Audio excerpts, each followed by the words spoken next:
Hello दोस्तों, आज हम फिजिक्स के कुछ महत्वपूर्ण प्रश्नों का अध्ययन करेंगे। पहला प्रश्न, वह तापमान जिसका पाठ्यांक फ़ारेनहाइट और सेल्सियस दोनों पैमाने पर समान रहता है। इसका सही उत्तर होगा ऑप्शन बी -40 डिग्री सेल्सियस। इसे हम C/5 = F-32/9 से ज्ञात कर सकते हैं। दूसरा प्रश्न, बादल किस कारण वायुमंडल में तैरते हैं। इसका सही उत्तर होगा ऑप्शन बी निम्न घनत्व।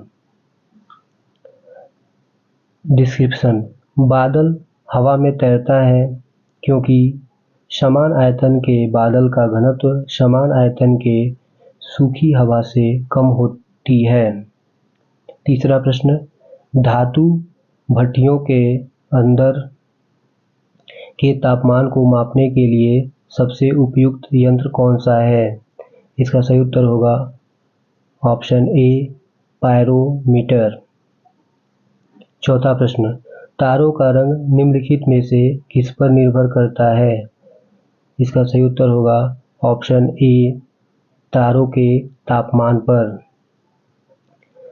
इसका डिस्क्रिप्शन देखते हैं। तारों का रंग उसके तापमान पर निर्भर करता है।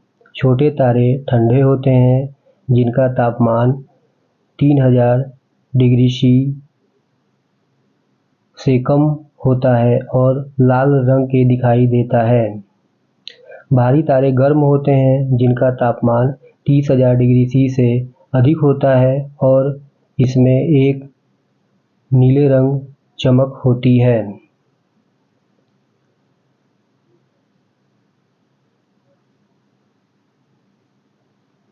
अगला प्रश्न, पांचवा, प्रिज्म से होकर गुजरने पर प्रकाश का कौन सा रंग सबसे अधिक विचलन दर्शाता है। इसका सही उत्तर होगा ऑप्शन डी बैंगनी। इसका डिस्क्रिप्शन देखते हैं। प्रकाश की एक किरण शीशे के प्रिज्म के माध्यम से गुजरने के बाद वह 7 रंगों में विभाजित हो जाती है। ये रंग है लाल, नारंगी, पीला, हरा, ब्लू, इंडिगो और बैंगनी। इसे शॉर्ट में विबग्योर कहते हैं। छठवां प्रश्न, प्रकाश का एक माध्यम से दूसरे माध्यम में गुजरने पर उसकी दिशा में होने वाली परिवर्तन की घटना को क्या कहते हैं। इसका सही उत्तर होगा ऑप्शन बी अपवर्तनांक। सातवां प्रश्न, सड़कों पर रोशनी के लिए अधिकांश पीले लैंपों का प्रयोग किया जाता है। इन लैंपों में किस गैस का प्रयोग किया जाता है। इसका सही उत्तर होगा option A sodium. Sodium lamp से पीली रोशनी निकलती है क्योंकि सोडियम वाष्प लैंप प्रायः सड़क प्रकाश के लिए प्रयुक्त होते हैं क्योंकि इनका प्रकाश एकवर्णीय है और पानी की बूंदों से गुजरने पर विभक्त नहीं होता है। आठवां प्रश्न, प्रकृति में सबसे सशक्त बल कौन सा है। इसका सही उत्तर होगा ऑप्शन सी नाभिकीय बल। नौवां प्रश्न, वोलोमीटर का प्रयोग निम्नलिखित में से किसे मापने के लिए किया जाता है। इसका सही उत्तर होगा ऑप्शन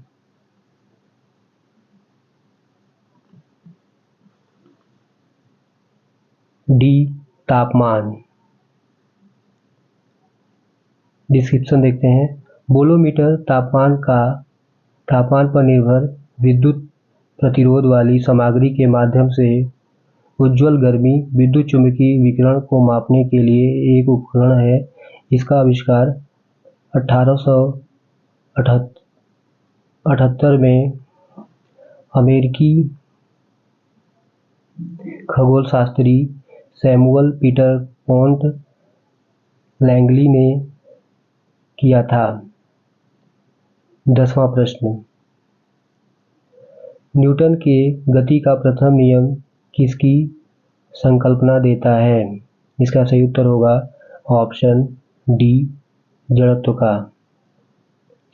न्यूटन के गति का प्रथम नियम: प्रत्येक पिंड तब तक अपनी विरामावस्था में अथवा सरल रेखा में एक समान गति की अवस्था में रहता है जब तक कोई बाह्य बल उसे अन्यथा व्यवहार करने के हेतु विवश नहीं करता।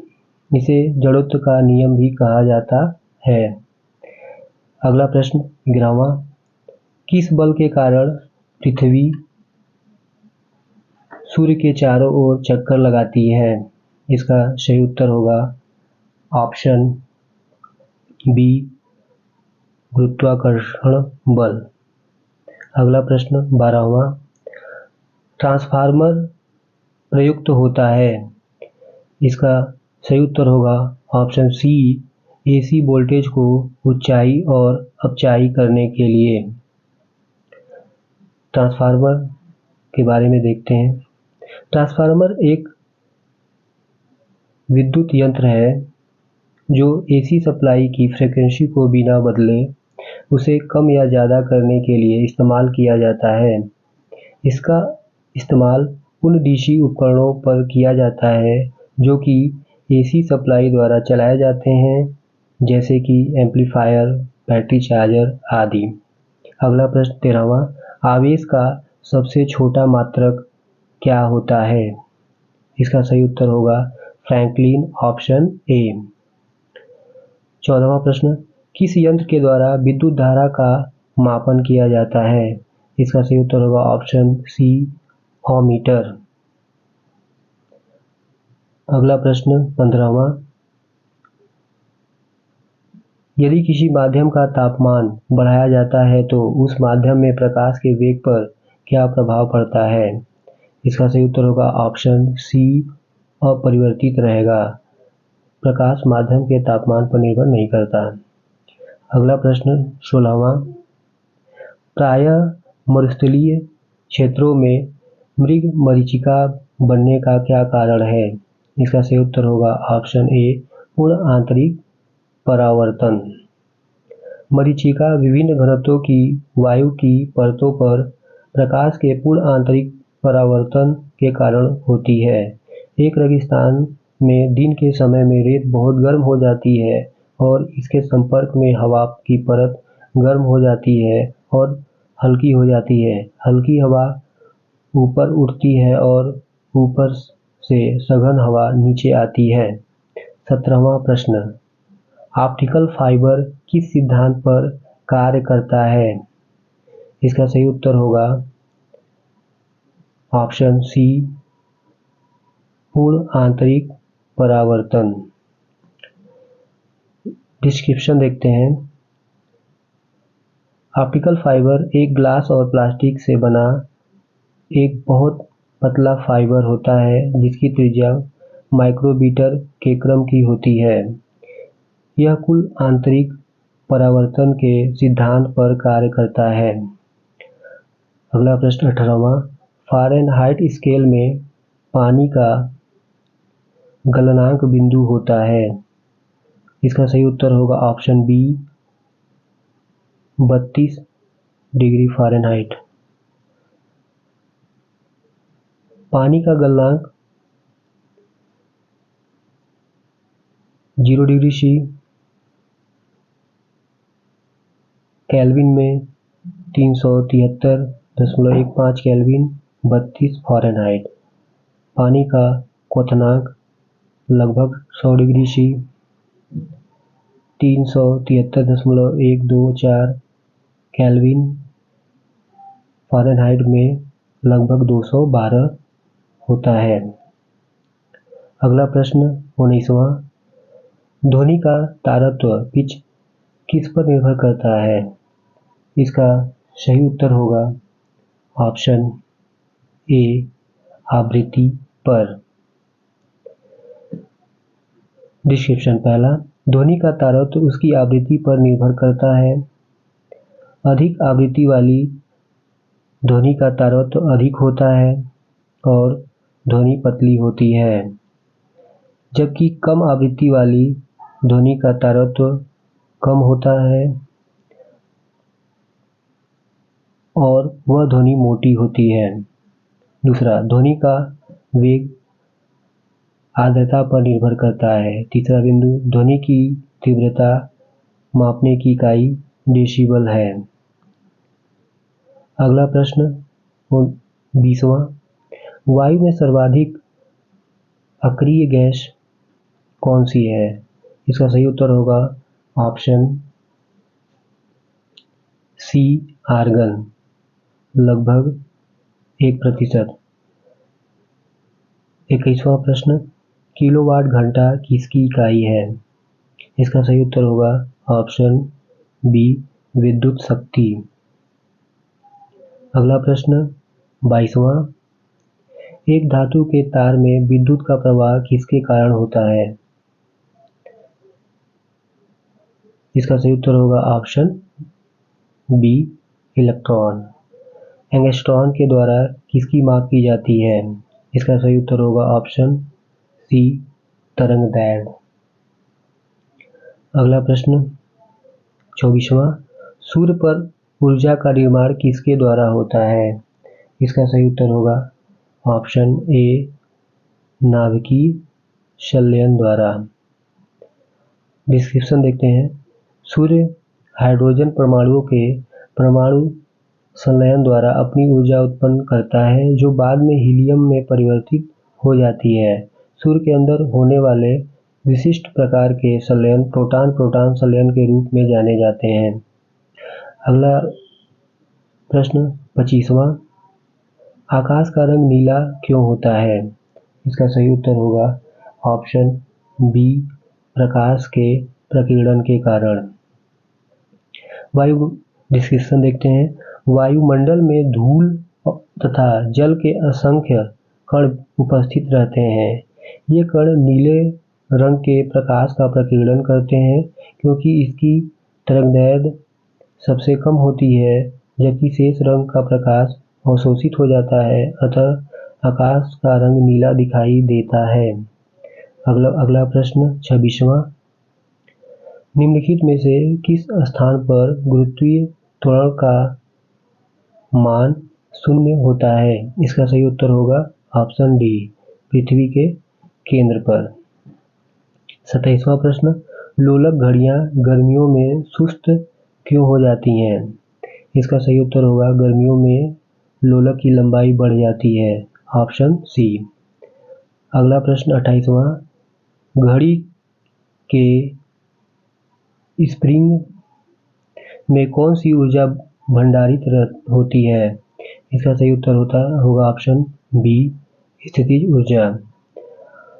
डिस्क्रिप्शन, अन्य वस्तुओं के साथ अपने सापेक्ष स्थिति के कारण या स्वयं के भीतर तनाव के कारण विद्युत आवेश या अन्य कारकों के कारण किसी वस्तु में जो ऊर्जा होती है उसे स्थितिज ऊर्जा कहते हैं। अगला प्रश्न 29वां, निम्न में से किसका प्रयोग स्नेहक के रूप में किया जाता है? इसका सही उत्तर होगा ऑप्शन ए, ग्रेफाइट। डिस्क्रिप्शन देखते हैं। ग्रेफाइट का उपयोग स्नेहक के रूप में इसकी फिसलन प्रकृति के कारण किया जाता है। अगला प्रश्न 30वां, सड़क पर चलती हुई किसी बैलगाड़ी के पहिए की गति किसका उदाहरण है? इसका सही उत्तर होगा ऑप्शन सी, स्थानांतरित और घूर्णन गति। अगला प्रश्न 31वां, किसी वस्तु का आवर्धित और आभासी प्रतिबिंब प्राप्त करने के लिए किस दर्पण का प्रयोग किया जाता है? इसका सही उत्तर होगा ऑप्शन बी, अवतल दर्पण। अगला प्रश्न 32वां, रॉकेट निम्नलिखित में से किस सिद्धांत पर कार्य करता है? इसका सही उत्तर होगा ऑप्शन सी, संवेग संरक्षण।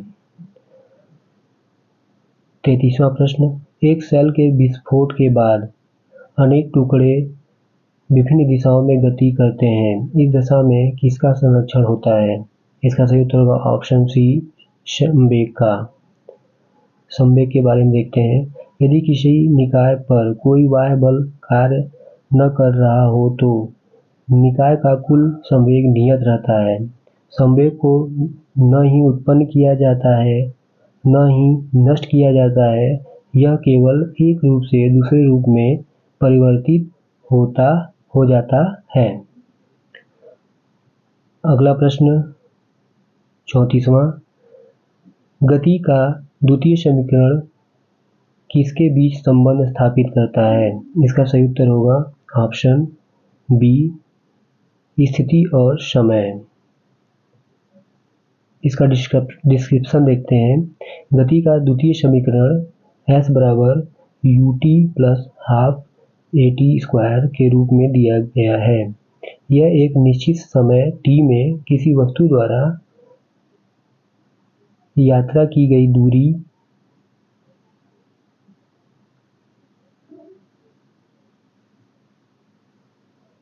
दूरी का मान देता है। अगला प्रश्न 35वां, लोहे की एक कील पारे में क्यों तैरती है जबकि वह पानी में डूब जाती है? इसका सही उत्तर होगा ऑप्शन बी, लोहे का घनत्व पानी से अधिक तथा पारे से कम होता है। ऑप्शन 36वां प्रश्न, बल तथा विस्थापन को के रूप में परिभाषित किया जाता है। इसका सही उत्तर होगा ऑप्शन डी, कार्य में। अगला प्रश्न 37वां, 750 वाट की एक विद्युत वॉशिंग मशीन का उपयोग प्रतिदिन 4 घंटे के लिए किया जाता है। एक दिन में मशीन द्वारा उपभोग की गई ऊर्जा क्या होगी? इसका सही उत्तर होगा ऑप्शन ए। दोस्तों डिस्क्रिप्शन में देखते हैं।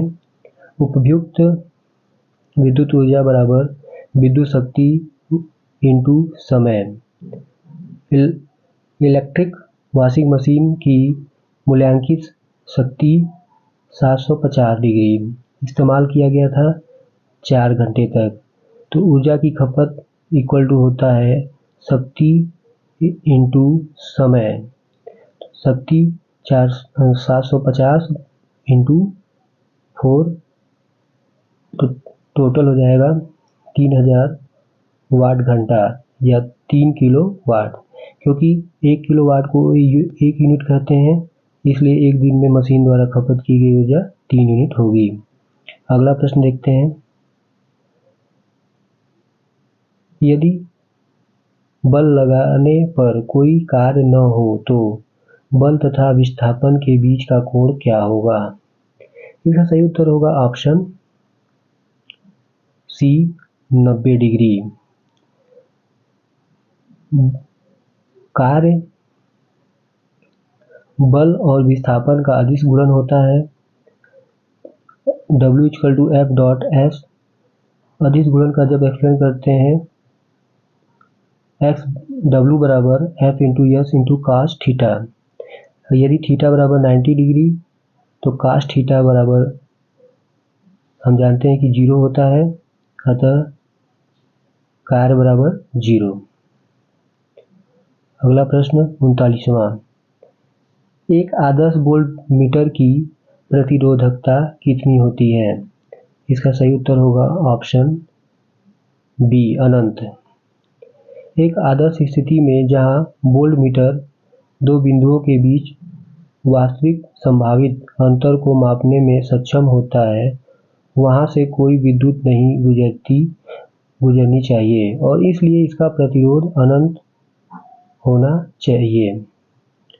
40वां प्रश्न, धातुएं विद्युत की सुचालक होती हैं क्योंकि उनमें कौन सा गुण मौजूद होता है? इसका सही उत्तर होगा ऑप्शन ए, उनमें मुक्त इलेक्ट्रॉन होते हैं। 41वां प्रश्न, यदि दो विद्युत आवेशों के मध्य दूरी को आधा कर दिया जाए तो उनके मध्य विद्युत बल पर क्या प्रभाव पड़ेगा? इसका सही उत्तर होगा ऑप्शन सी 4 गुना हो जाएगा। F बराबर K Q1 Q2 upon R square से इसे सॉल्व कर सकते हैं। 42वां प्रश्न, जब कांच की छड़ को रेशम से रगड़ा जाता है तो कांच की छड़ पर क्या प्रभाव पड़ेगा? इसका सही उत्तर होगा ऑप्शन बी, छड़ धनावेशित हो जाएगा। इसका डिस्क्रिप्शन देखते हैं, इंपॉर्टेंट क्वेश्चन है। यदि एक सूखी कांच की छड़ को रेशमी कपड़े से रगड़ा जाता है तो कांच की छड़ ऋणावेशित इलेक्ट्रॉनों को बाहर निकाल देती है और इसलिए यह धनावेशित हो जाती है। रेशम का कपड़ा ऋणात्मक इलेक्ट्रॉनों को प्राप्त करता है और इसलिए यह ऋण आवेशित हो जाता है। अगला प्रश्न 43वां, पनडुब्बी में किस यंत्र का प्रयोग समुद्र से ऊपर की वस्तुओं को देखने के लिए किया जाता है? इसका सही उत्तर होगा ऑप्शन डी, पेरिस्कोप। अगला प्रश्न 44वां, ओम का नियम किसको परिभाषित करता है? इसका सही उत्तर होगा ऑप्शन डी, धारा और वोल्टता दोनों को। 45वां प्रश्न, किसी चालक के सिरे के बीच विभवांतर उसमें बहने वाली धारा के समानुपाती होता है। यह किसका नियम है? इसका सही उत्तर होगा ऑप्शन ए, ओम का नियम। अगला प्रश्न 46वां, ध्वनि प्रदूषण की इकाई क्या होती है? इसका सही उत्तर होगा ऑप्शन बी, डेसिबल। 47वां प्रश्न, यदि वस्तु द्वारा तय की गई दूरी उस दूरी को तय करने के लिए गए समय के वर्ग के समानुपाती है तो उस वस्तु का त्वरण क्या होगा? इसका सही उत्तर होगा ऑप्शन 40, ऑप्शन डी,